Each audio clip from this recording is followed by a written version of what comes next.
Hello, everyone. Welcome to the 5 Minutes Podcast. Today, I like to go back to generative AI. And I want to talk about people coming to me and saying, Ricardo, I'm using ChatGPT, I'm using Bard, I'm using Bing. And the answers I got, they're not good.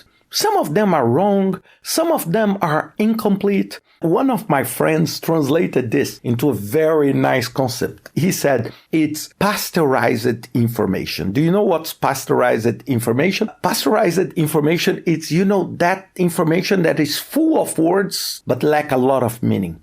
And then they said, I cannot rely on this. And then I want to share with you my rule and the rule I use in my daily life. I shared this on my latest YouTube video about the PMOTO and also on my new LinkedIn course, Generative AI in Project Management, that was just released by LinkedIn globally. And on this specific lecture, I talk about the rule that I call 5 to 80, or you can talk about 75-25. What do I mean by that? It's 75% of the work will be done by ChatGPT, by Bard, by Bing, or even by PMOTO.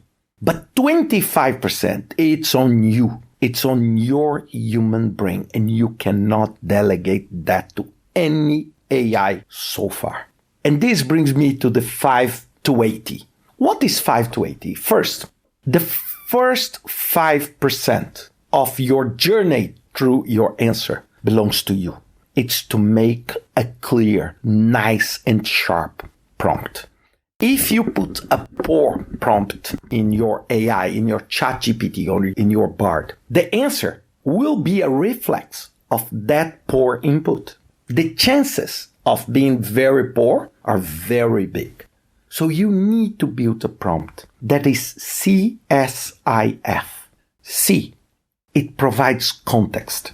For example, if I ask ChatGPT to say, what is an average cost of construction of a house?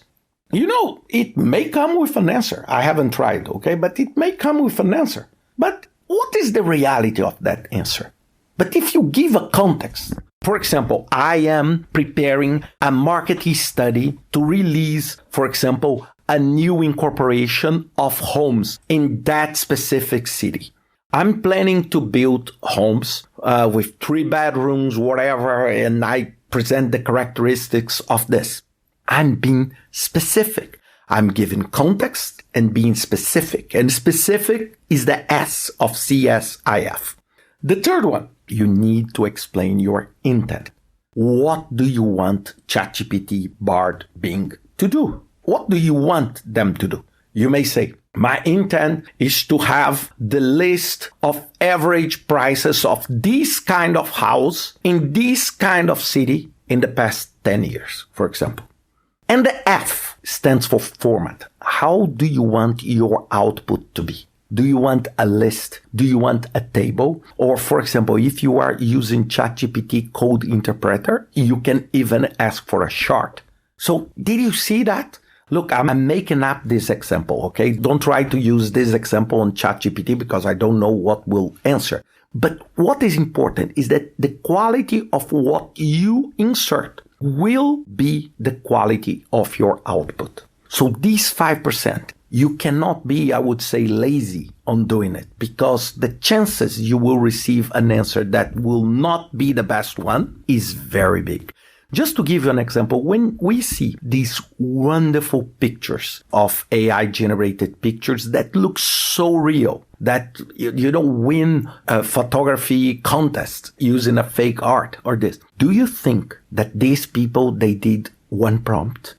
No, not at all. Sometimes to build that quality of image, it required 200, 300 prompts. It's an artwork to make that happen. It's not just saying, create an image of a house with the sun in the back and this and bingo, it comes perfect. It's not true. This is not true. So you need to understand the quality of your prompt. Now, from 5 to 75, you will let the engine work. You will have the algorithm, the machine learning, building these neural networks to get you the answer. And then what you should never do is to copy that answer and paste where you want it to be. This is the path to make something really bad. I remember people telling that one lawyer took an answer from ChatGPT and put in a petition to the judge. And it was wrong because the law didn't even exist. And he was mad with ChatGPT. No, the world needs to be mad on him. Because, every time ChatGPT, Bing, or any other AI-generated text or image comes out, you need to spend that 20 final percent analyzing the results, tweaking the results, making sure the results are compatible with what you want. I use ChatGPT. I use Bard all the time. Every time. I'm extremely cautious on making sure that I'm reading, for example, if it's a list of risks, that I'm reading, that makes sense. Because on the top of 7 risks that make sense may come one that does not make any sense at all.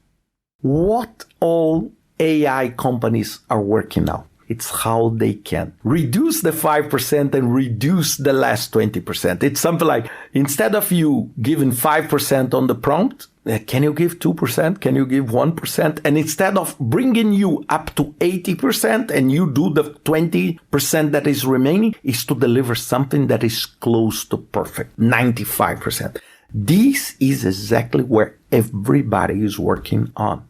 And maybe in the future, it will deliver a perfect answer. And personally, I think it will happen, but it will not happen now if you use ChatGPT tomorrow. Be just mindful on that, because many times I see posts on LinkedIn that I know they were produced on ChatGPT and the author did not even have the discipline to read it because, in the middle is just pasteurization of language and with no meaning whatsoever. So always think on that. Think on how you can craft your best prompt and analyze the outcome on the other side. This is an intelligence use of artificial intelligence. I hope you enjoyed this podcast and see you next week with another 5 Minutes podcast.